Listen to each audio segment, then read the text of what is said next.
ओशो और अनिरुद्धाचार्य दोनों ही अपने अपने तरीके से लोगों को ज्ञान देने वाले प्रसिद्ध आध्यात्मिक वक्ता माने जाते हैं। वीडियो में आगे बढ़ने से पहले चैनल को सब्सक्राइब कर दे। लेकिन दोनों की सोच, बोलने का तरीका और जीवन को देखने का दृष्टिकोण काफी अलग है, इसलिए ये कहना आसान नहीं है कि दोनों में से कौन ज्यादा ज्ञानी है, क्योंकि ज्ञान को मापने का कोई सीधा पैमाना नहीं होता। हर व्यक्ति अपने अनुभव, सोच और जरूरत के अनुसार किसी को अधिक प्रभावशाली मानता है।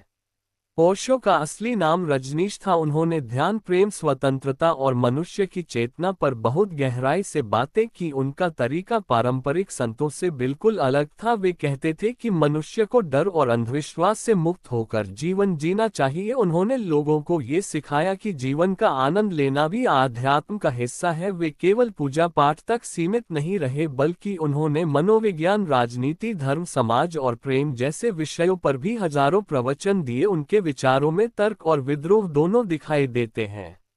ओशो की सबसे बड़ी खासियत ये थी कि वे हर विषय को अलग नजरिए से देखते थे। वे किसी भी बात को केवल इसलिए सही नहीं मानते थे क्योंकि वह पुरानी परंपरा का हिस्सा है। वे कहते थे कि हर व्यक्ति को खुद अनुभव करना चाहिए, तभी सच्चा ज्ञान मिलता है। उन्होंने ध्यान की कई नई विधियां बताई, जिनमें डायनेमिक मेडिटेशन बहुत प्रसिद्ध हुई। उनके अनुसार मनुष्य का मन बहुत भरा हुआ है और जब तक भीतर का शोर शांत नहीं होगा तब तक सच्ची शांति नहीं मिल सकती। ओशो की भाषा में गहराई और आकर्षण दोनों थे। वे कठिन बातों को भी सरल उदाहरणों से समझाते थे। उनके प्रवचन सुनने वाले लोग अक्सर कहते हैं कि उनकी बातों में एक अलग तरह की ऊर्जा महसूस होती है। उन्होंने दुनिया भर में लाखों लोगों को प्रभावित किया और आज भी उनके विचारों पर किताबें पढ़ी जाती हैं। उनके अनुयायी केवल भारत में ही नहीं बल्कि अमेरिका, यूरोप, रूस और जापान जैसे देशों में भी हैं। दूसरी तरफ अनिरुद्धाचार्य जी का तरीका पूरी तरह भक्ति और सनातन परंपरा से जुड़ा हुआ है। वे मुख्य रूप से भगवान कृष्ण, राम और हिंदू धर्म ग्रंथों की कथाओं के माध्यम से लोगों को जीवन का ज्ञान देते हैं। उनकी कथाओं में भक्ति भावना अधिक दिखाई देती है। वे लोगों को धर्म, नैतिकता, परिवार और संस्कारों का महत्व समझाते हैं। उनका बोलने का तरीका सरल और भावनात्मक होता है, इसलिए गांव से लेकर शहर तक हर वर्ग के लोग उन्हें आसानी से समझ लेते हैं। अनिरुद्धाचार्य जी की सबसे बड़ी ताकत यह है कि वे आम लोगों की भाषा में बात करते हैं। वे कठिन संस्कृत शब्दों के बजाय सीधे उदाहरण देकर समझाते हैं, जिससे सुनने वालों को लगता है कि कोई अपना व्यक्ति समझा रहा है। उनकी कथाओं में हास्य भी होता है और भावुकता भी, इसलिए लोग उनसे जल्दी जुड़ जाते हैं। वे भगवान के प्रति प्रेम और विश्वास को जीवन का आधार मानते हैं। जहां ओशो स्वतंत्र सोच और आत्मा अनुभव की बात करते हैं, वहीं अनिरुद्धाचार्य जी श्रद्धा और भक्ति को अधिक महत्व देते हैं। ओशो कहते हैं कि व्यक्ति को खुद अपने भीतर उतरना चाहिए, जबकि अनिरुद्धाचार्य जी कहते हैं कि भगवान की शरण में जाने से मनुष्य का जीवन सुधर सकता है। दोनों की दिशा अलग है, लेकिन उद्देश्य एक ही माना जा सकता है और वह है मनुष्य को बेहतर जीवन की ओर ले जाना।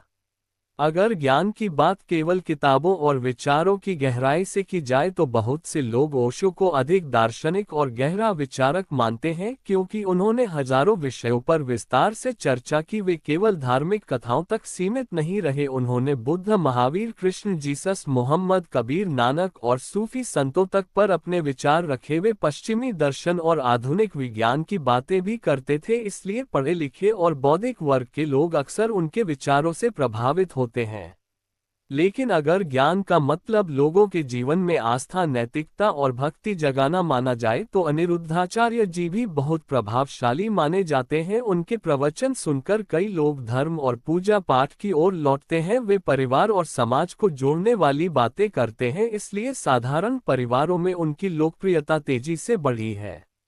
ओशो को लेकर विवाद भी बहुत रहे। कुछ लोगों ने उनके विचारों को बहुत खुला और परंपरा के खिलाफ माना, वहीं कुछ लोगों ने उन्हें महान आध्यात्मिक गुरु कहा। उनकी जिंदगी में अमेरिका का रजनीशपुरम आश्रम और उससे जुड़े विवाद भी काफी चर्चा में रहे, लेकिन इसके बावजूद उनके ज्ञान और भाषण कला को नकारा नहीं जा सकता।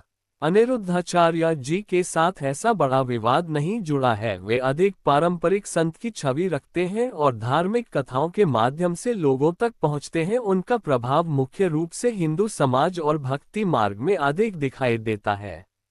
ये भी समझना जरूरी है कि ज्ञान कई प्रकार का होता है। एक ज्ञान वह है जो मनुष्य को सोचने पर मजबूर करे, दूसरा वह जो मन को शांति दे, तीसरा वह जो भक्ति और विश्वास पैदा करे, और चौथा वह जो जीवन को व्यावहारिक रूप से सुधारने में मदद करे। ओशो का ज्ञान मनुष्य के भीतर सवाल पैदा करता है, जबकि अनिरुद्धाचार्य जी का ज्ञान मनुष्य के भीतर श्रद्धा पैदा करता है। कुछ लोग ओशो को सुनकर जीवन के डर और तनाव से बाहर निकलने की कोशिश करते हैं क्योंकि वे मन की आज़ादी की बात करते हैं। वहीं कुछ लोग अनिरुद्धाचार्य जी को सुनकर भगवान से जुड़ाव महसूस करते हैं और जीवन में भक्ति का आनंद पाते हैं। इसलिए दोनों का प्रभाव अलग अलग प्रकार के लोगों पर अलग तरीके से पड़ता है। अगर कोई व्यक्ति तर्क, दर्शन और गहरे विचारों में रुचि रखता है तो उसे ओशो अधिक ज्ञानी लग सकते हैं, लेकिन अगर कोई व्यक्ति भक्ति, धार्मिक कथाओं और सरल जीवन मूल्यों को पसंद करता है तो उसे अनिरुद्धाचार्य जी अधिक अच्छे लग सकते हैं। भारत की आध्यात्मिक परंपरा बहुत विशाल है। यहाँ बुद्ध भी हैं, कबीर भी हैं, तुलसीदास भी हैं, विवेकानंद भी हैं और आधुनिक समय में ओशो और अनिरुद्धाचार्य जैसे वक्ता भी हैं। हर संत और गुरु का अपना मार्ग होता है। कोई ध्यान सिखाता है, कोई भक्ति, कोई सेवा और कोई आत्मचिंतन। इसलिए किसी एक को पूरी तरह सबसे बड़ा कहना सही नहीं माना जा सकता।